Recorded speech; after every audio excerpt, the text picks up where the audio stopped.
Civil unrest and riots are coming to your doorstep, and this goes for every country around the world. Yes, the developing nations right now are seeing more turmoil, but it is happening in all of the major countries within this world right now. This is not secluded to any geographical region.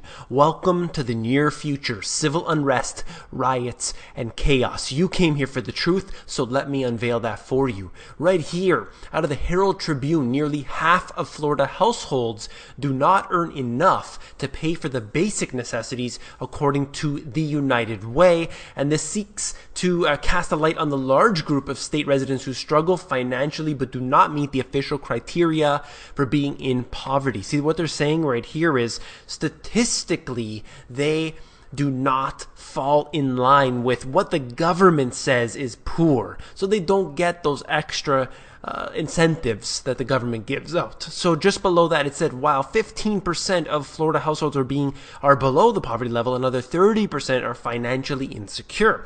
And this goes to show you how bad things have gotten. Now, before I get into this a little deeper, I want to show you the next article right here. 25% of Connecticut households above federal poverty level but struggle to meet the basic needs. They can't afford the things that are so essential in life, yet they do not classify as poor. Now, this right here reminds me very much of the unemployment numbers. You know, if you've been looking for a job for longer than 1 year, you're just taken off the statistics. And this goes to show how bad things are. I mean, look at this. Look how far the government is going in order to show their statistics are not so bad. But we're at the level right now, when you use real numbers, we're at the level right now of the Great Depression in many, many ways. This is very frightening, and you look at it that the people are less prepared now than they were back during the Great Depression. So what's going to happen as things get worse? Well, the people are taking it to the streets. Let's go right here.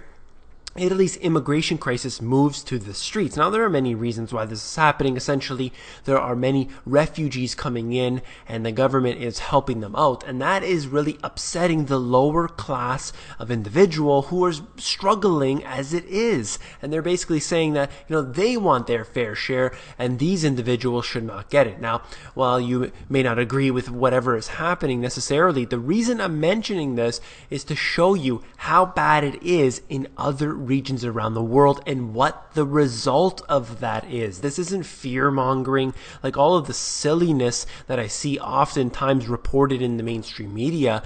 Look at this. What happened? Do you remember what happened in London? This out of The Guardian. Cuts to riot damage. Payouts may deter firms from areas like Tottenham. And it goes into other things, but I'm just showing you the image here. The city is burning down. I mean, this is crazy how bad things can get in such a short period of time. Right here, Brussels, right now 100,000 protesters getting out there and violently attacking the police. And this is why? Against the EU austerity measures, something that I warned about back in when I wrote my book, and in probably 100 videos at least right here. And this goes to show you, again, geographically doesn't matter. We can be anywhere in the world, any city, wherever that you think you're safe. Particularly if you're living in the big city, you're in big trouble. The lower class of people are going to be really overburdened right now, and then that's going to become the middle class's problem, and then we're going to see a very large wealth disparity that dwarfs what we're seeing now. And I'll get into that in a moment here. Just what I wanted to show you in my book talking about poverty, and the UN basically said this: the most important statistic is nearly 1 billion people in the world are considered undernourished. And that goes to show you how bad 1 in 7 people around the world is going hungry. And this is not, again, something that's just in developing nations. We're looking at that on our own shores. Look at in the US alone, we're looking at approximately 47 million people on food stamps, 100 million on some sort of food assistance program.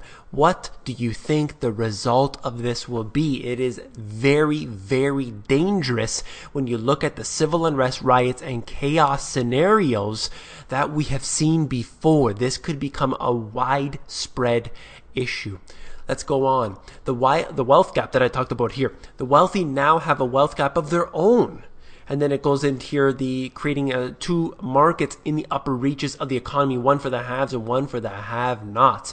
And this individual, they're saying right here, it's, certain people are able to afford the yachts that have, and you can see in the image here, the helicopter, the Bentley. And then, there's a disparity where the smaller boats, the smaller yachts are sitting in the stockyards, not being sold at all because the middle class is unable to afford any of that anymore. But you have this elite class that's making more money than ever. And this is not a good thing. This is a very big problem when you can't have a strong middle class. You're going to have the middle class moving into the lower class being pushed down even further, and all of these people are going to have to be on their knees begging for their government. And you know that that's just going to cause more expansion, and more expansion of the government, which only leads to more austerity measures and more pain. Let's go on. Right here, this out of the New York Times, talking about the federal government significantly expanded undercover operations in recent years with officers from at least 40 agencies posing as business people, welfare recipients, political protesters, and even doctors or ministers to ferret out the wrongdoing records and interviews show. The reason I mention this is, it's twofold. Yes, they have on the surface level, they need to do this kind of thing. I understand there is police work. They need to do investigative work. That is important. I get it. But the money is being funneled into the government, and it is wasted this way. There is so much money being wasted in the government structure where they have this big government, and this is not going to the individuals who need it most, particularly at this time of need. And right here, this is the exact opposite of what's happening, and this is out of Reuters. China to cut 40 billion yuan a year in fees to spur business growth. So they're doing what you're supposed to be doing. They are doing what the U.S. did back in 1920, which I wrote about in my book. And it says basically that when you have problems with growth, you cut taxation, you give more incentives to business, and that brings in more money. But they don't see it like that in the Western nations, or they're doing it on purpose. That's another story altogether. But what's happening in China is they want to keep that economy going. They want to keep the engine running, so they're putting fuel on there. They are filling up their tanks, and they're doing it not by increasing taxation, not by increasing the austerity measures, but by getting the engine moving, by getting it going. And that's how you do it. You lower the taxation, and you lower basically the burden that the government puts on the people. You grow a strong middle class, and that is how it's done. If you found this video informative, please give me a thumbs up. You got to subscribe to the videos. There are now 9,000 subscribers on here. Thank you to every single one of you. I want to say a hello to everyone that is on here, all the new joiners. And don't forget to become an insider, because that's where I give out all my best intel for free, and that is available to moneygps.com. You scroll down to the bottom, fill in your email address, and you get occasional emails from me with good, short, concise info.